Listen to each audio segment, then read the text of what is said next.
Sajroning Astina Maha Prabu Duryudana alana ngandika dhuharine ingsun Werkudara den kepareng kene sigra harya sena Hanjujuk Dayang Durna risaksana mangenjali Tabu siwayeng ulun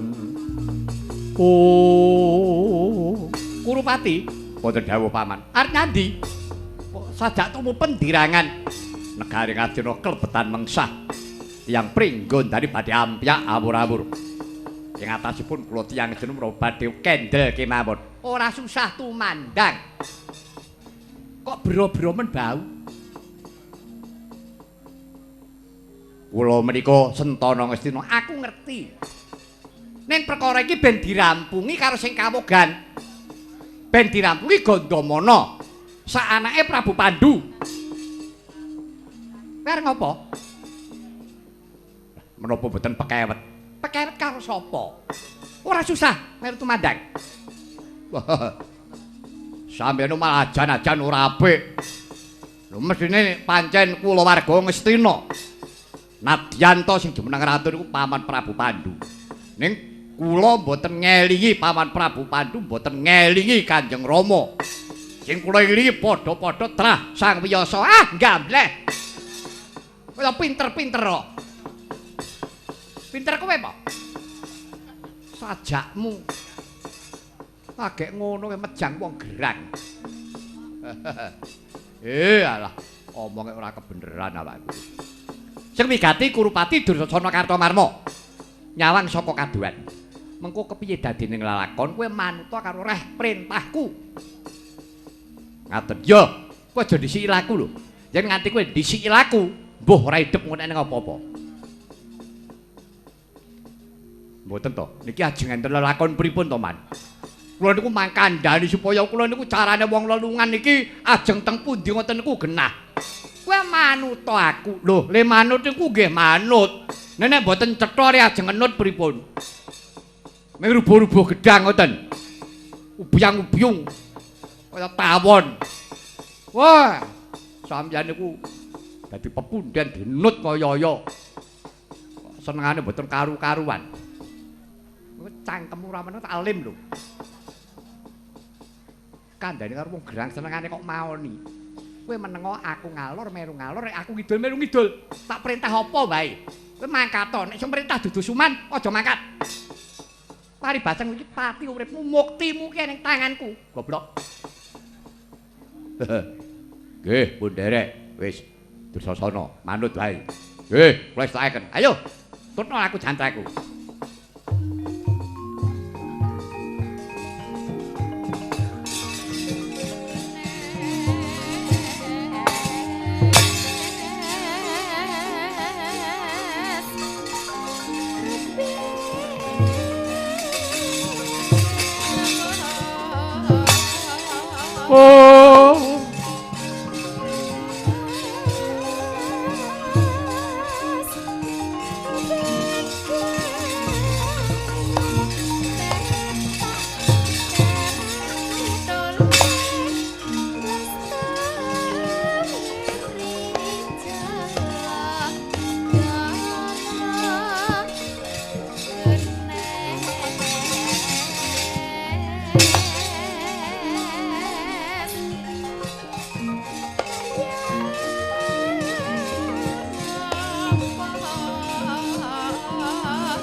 kaya asini pijojo sang mawinga-winga netra kocak ngondarandir wedanane rombranang pindha kembang ora wari bang dipecik ana ora ana gunane cedhak karo kebu gupak kene-kene wujudmu ki buta memper yen kowe ora tata bapakmu ngajak bilai nantang perkara karo gurune sing dindelke apane apa kira-kira duwe guru anyar apa kira-kira mentas peguru karo rajane Gandharwa lho iki piye ta iki kok dadine kok malah kaya ngene lho lha nggih kula nggih malah bingung niki pripun kan lelakon kaya wah jan niki pripun Kang Mas ora susah dadak tekon pripun yen wani aja wedi-wedi yen wedi aja wani-wani yen pancen kok ora wani baliyo apura karo gerangamu sing ngongkon dedhe apuramu ngaturke nawala penantang lho apa sok ngono Kanjeng Rama ki arep njlomprongke awake dhewe no mongko dawuhe iki apik-apikan lah kok malah dadi ning lelakon kaya mengkene nggih sinten ngertos menawi Kanjeng Rama badhe neter kayen para putra-putranipun apa ya ngono saking petang kula kok ngaten Kang Mas maju tatu mundur ajur niki mau nenten paran yen nganti awake dhewe mundur ngisini-sini putrane Ratu Pringgondani bagus tetep ana ku anak Prabu Trembuku ayo yen pancen wong Digdaya kowe digegulang kelawan gerangamu Jaya Jikawijayan pamer ning kene tak teter ka Prabu wah yen pancen bareng mati wujude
kowe sing aran Gandamana apa Bambayu rasa maju jen-jen maju bareng karayan Gandamana wah edian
Ah.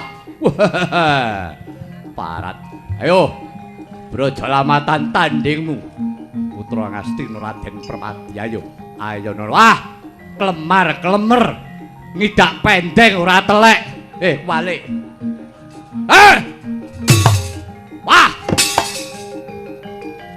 Wah. Wah. Wah. Kian. Wah.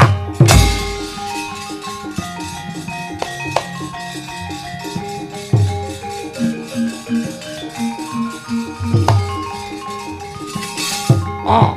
Ai. Loh. Ah. Oh. Oh. Ah. Oh. Ah. Ah. Yo.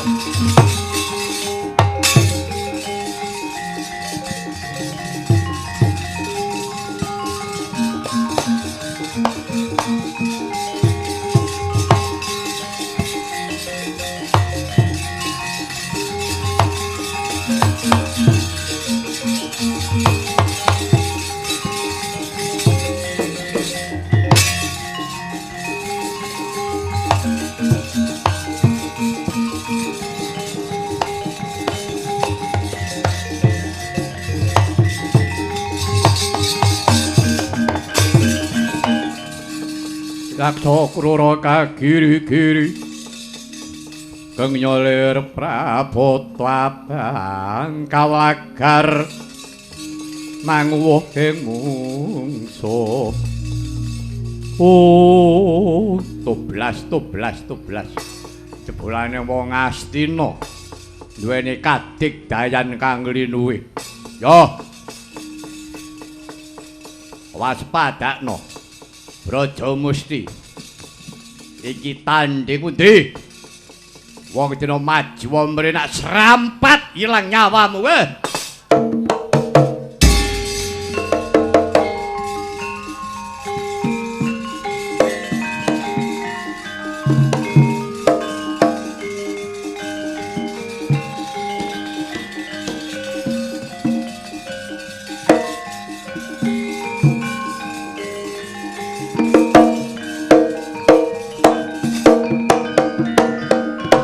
Ah!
Aduh.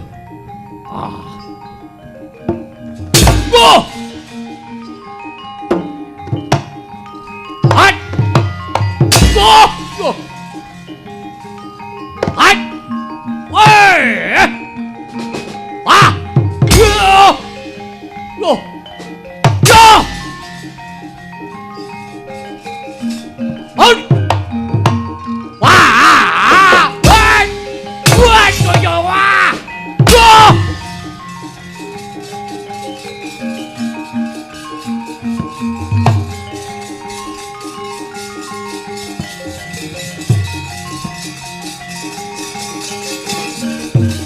Wah, ya! Wah! Wah, yo! Wah!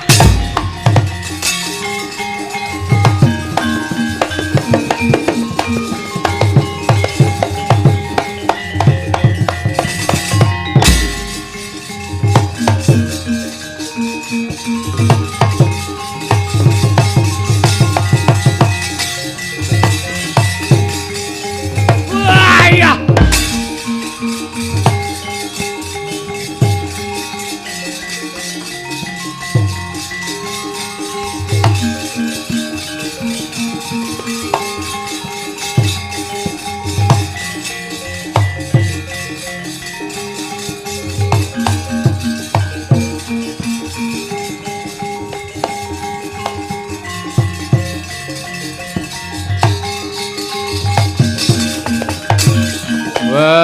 Adalah.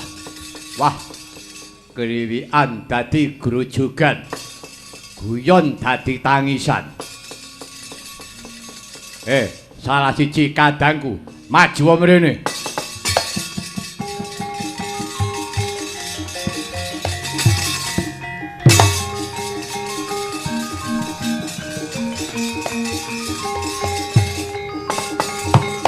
Raja Denta wonten dawuh Kang Mas, aja wedi kangelan. Baliya marang negara Pringgondani. Matura kawan Kanjeng Rama. Yen to lelakon iki ora dadi becik. Wong duwe tujuan becik uru karo nek dadine apik. Iye, res Kang Mas. Iki dadi perang gegempuran. Kanjeng Rama diaturi rawuh marang negara Ngastra kinen ngestreni lelakon iki. Iye, ngestakaken dawuh paduka.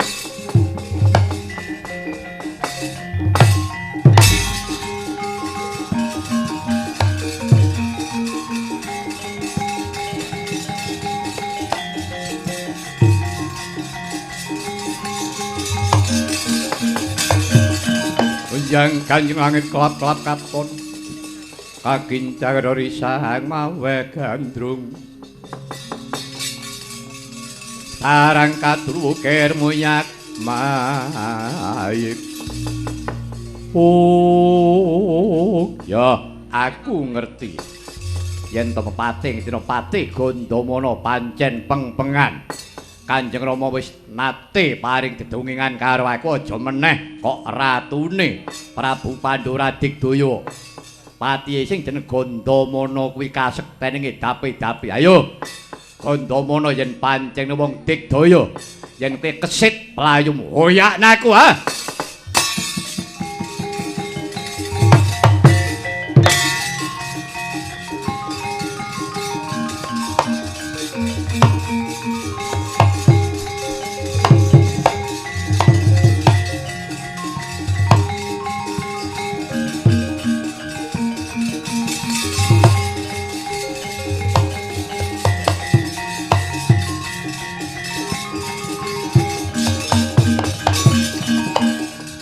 Parat wong buta arep minggat wae dadak nyumbari karo Gandamana karep nyoba karo aku. Yen pancen ora kena digawe ayo. Mayu. Mayu sing kebat. Ketiban kasektenku. Ajiku Bandung Bandawasa. Nek pancar bengkah dadam sembah lamamu.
manganjur laku ning angin Gunturanggraning arga gura gurnita kagiri-giri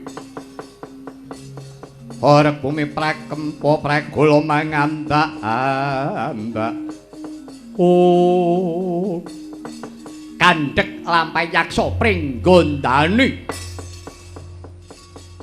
ngubengi sumur wisaya sumur upas tlatah negari Ngastina Taplawates Ngastina lan Pringgondani ing mriku wonten wujuding sumur ingkang kondhang kang kena denarani sumur upas ya sumur wisa sapa kang kacemplung ana jroning sumur wisa ora kena kakukup kwandane ajur loh mungkari balunge datan Graita Raden Gandamana kalamun para yaksa ngubengi sumur wisa ya sumur upas ing pangangkah nedya ngejloki yaksa Pringgondani nanging kliwat sang Gandamana ngantos kacemplung jroning sumur upas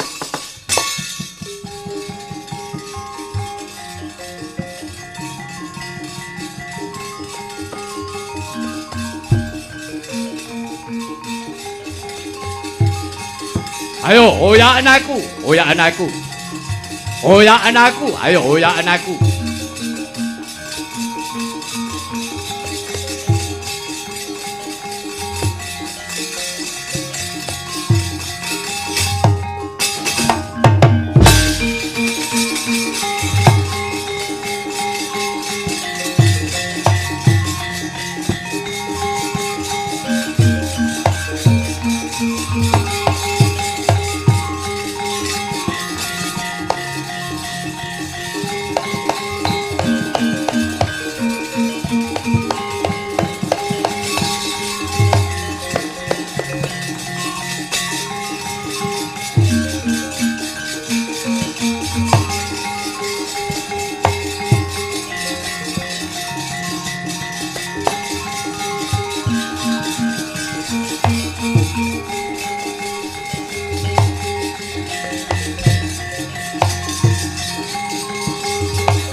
Pati Dursasana wonten dawuh paman kula wan iki Gandamana kecemplung ana jeneng sumur upas waduh paman Gandamana iya lho paman Gandamana kecemplung ana jeneng sumur upas pripun nulungi sing ngakon nulungi sapa sing ngakon nulungi iki sapa ya wis ben lah kok malah sampe jogetan Aku ngaturke penuwun karo Gusti yen to Gandamana ki mati kecemplung ana jroning sumur upas iki. Weh. Lah nek katen to, Man. Wis to, kowe manut karo aku. Ora usah ditulungi yen perlu. Kae, watu sing gedhe-gedhe jupuki. Dienggo ngentepi sumur upas iki. Karben Gandamana aja nganti Gandamana iso urip meneh. Nadyan to Gandamana aku percaya mesti mati. Nek dientepi watu sisan. Dibunteti sumur nganti peres dhuwur.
ngono kelakon penjagaki.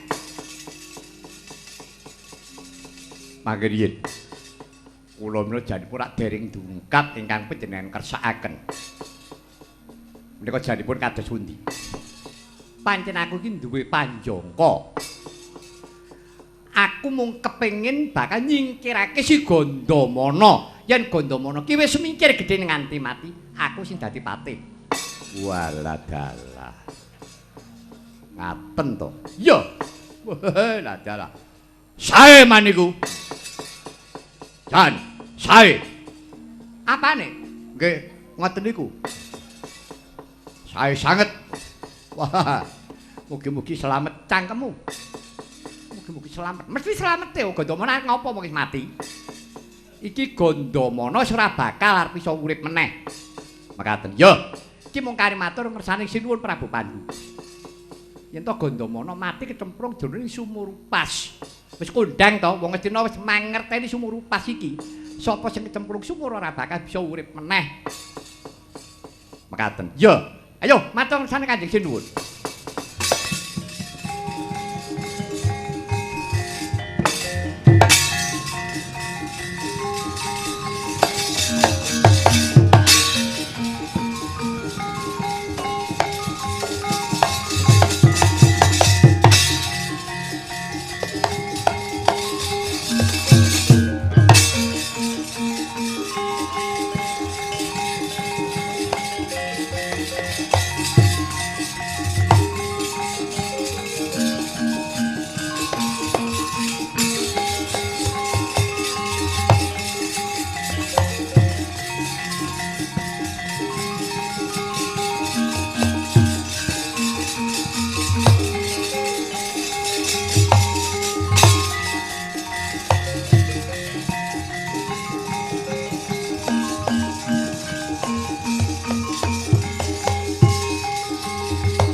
Risang moyekti sawusing semedi mungguing patrabaan dangwani ngali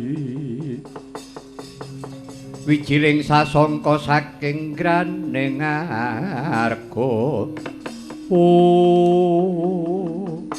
Kyai Semar kula Gus tak rasa-rasa bener pangandikaning Kyai Semar ora lidok ujare wong daplok jebul suman kuwi mau duwe karep liya ndone tumindak kang kaya mengkono mau mongko dina iki Gandamana kecemplung ana jroning sumur pas kecemplung enten lebetipun jroning sumur pas sing sumur bebayani pancen dudu anak wong tenan ora mau kaget kok bareng to. Engko nek ora bareng darani dudu rombongan. Jen ora genah tenan. Mangke riyen. Niki wau Gandamana kecemplung enten sumur upas. Iya. Malah aku weruh dhewe klebate para Kurawa ngentepi watu saka dhuwur Harata. Lah mung kelakuan kok kaya ngono. Dudu karepe dhewe. Pak, nesu tak, Pak. Pak, Bapak nesu. Mangkono ki Lurah Badraya duka yayah sinipi iki nek malah sing kocapan cangkemmu iki lho. Dalange apa raimu ngono apa piye? Lho, sing kowe iki tak kocape gen ketok apa kuwi nek kowe iki duka tenanan ngono. Rumangsamu. Gus, kersane pripun? Kakang Badranaya coba. Dina iki aku mung bakal nyuwara wedekake lelakone si Gandamana. Kersanipun aku bakal sowan menyang pertapan Ngarga Tumiyung. aku bakal sowan Kanjeng Rama Premban. Begawan Guna Bantala ya landhak seta. Oh ngaten. Iya, ayo. Yai Badrana pangestana aku muga-muga enggal padhang lelakon Ngastina. Ya nggih, monggo-monggo Gus.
Iku saknyatane gonjang seret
ampak-ampak sineblak maruta gegancangan anggegana temah sirna sinapu dening soroting Wang Surya ingkang nedheng manjer tengange kawa bentere kawuran mendung kawawa weh Prabawa goreh pertapan harga tumelung ya harga tuminyung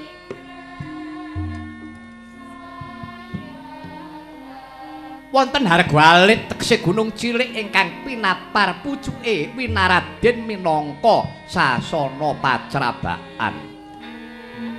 Lasinten ta wau ingkang kepareng lenggah ing mriku.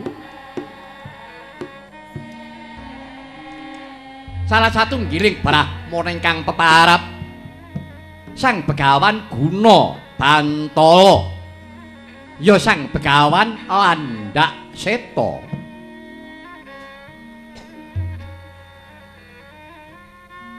Ing mangke kepareng lenggah bali pacrabaan nampi pisuwanira ingkang putra mantu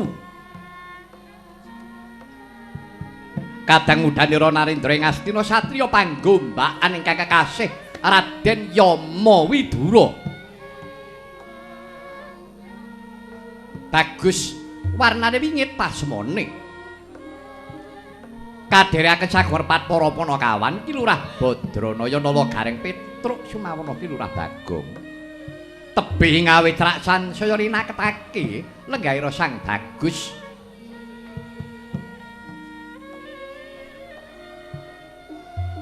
Teka kaya ta mangkono panglucitaning Wardaya ingkang dereng kawijining lesan. Nyanglunging gadung malengkung lirik kawersan.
Arom-arom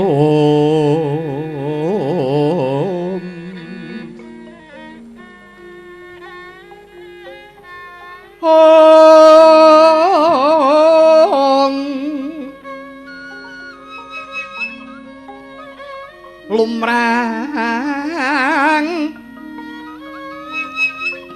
kang sekar gadung Myang Sri Kadeng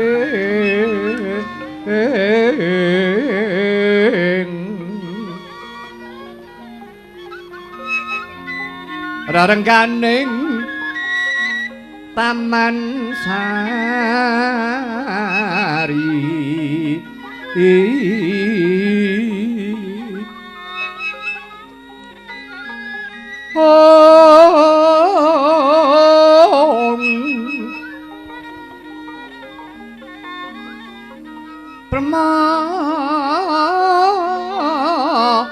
orang ingsep sarine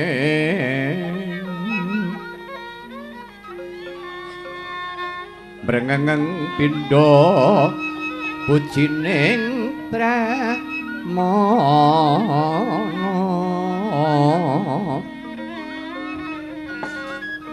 mangsa Santi Jaya Jaya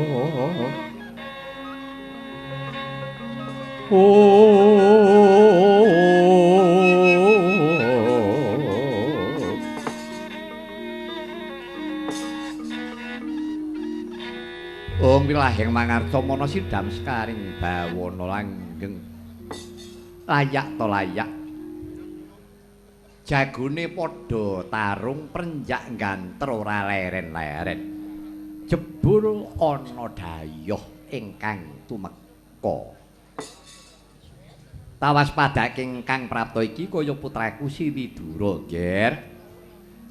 Widura kanthi karaharjan praptanira, bocah bagus. Kawulun muninggi. Awis saking kasembuh berkah pangestu paduka Kanjeng Rama Penemban. Sowan kula nunggih kanthi karaharjan. Mboten langkung kula ngaturaken sumungkeming pangabekti kula mugi kunjupa Rama. Ya Widura. Pangabekti nira dak tampa karya suka marwataning tiyasipun bapa kepenakna lenggahira kula. Ngestakaken dawuh paduka Rama Penemban. Kyai Semar padha becik sak tekamu, Kyai. Nggih, Penemban. Wilujeng lampah kula mboten manggalangan setunggal menapa ngaturaken bekti kula, Penemban. Aduh, sing gedhe pangapuramu ya, Kyai. Aku moh nampa sembahmu. Sababe napa? Jalaran kowe kuwi dudu manungsa. Dosa apa yen sing tak sandang yen aku nampa sembahmu nampa walat. Mula tiba sepadha-padha ya Kyai. Nggih, matur Mbah nuwun. Aduh, akeh ngerti aku, Tru. Piye? Wah, jan. Kyai Semar sorane ajine blas. Arane ajine apa? Lah sangat dipenemban wis moh nampa karo sembahe Semar entek-entekan to. Moh nampa piye? Lah mau ora krungu to kowe, Semar. Aku moh nampa karo sembahmu. Sebab kowe iki dudu menungsa. Iki celeng ya. Rupamu kaya ngono. Anane sangat dipenemban ora kersa nampa sembah Kyai Semar, sebab Kyai Semar kuwi dewa, ngono. Dadi mula mandheka padha-padha, ngono to mau. Senengamu. Nala Garing padha kanthi karaharjan. Lha nggih Penemban, awit saking berkah pangidunipun Sang Ayogi sowan kula nggih mangke basuki mboten langkung kula ngaturaken sembah pangabekti mugi konjuk wonten ngarsanipun Sang Ayogi. Kongklingi basane bangsa I kabeh. Lah ya ngono, sastra kok le. Sastra ngene iki. Lho, Tru, Gareng iki sastra sentun. Rupamu kaya ngono aku. Ya Nala Gareng. Pangabektimu wis tak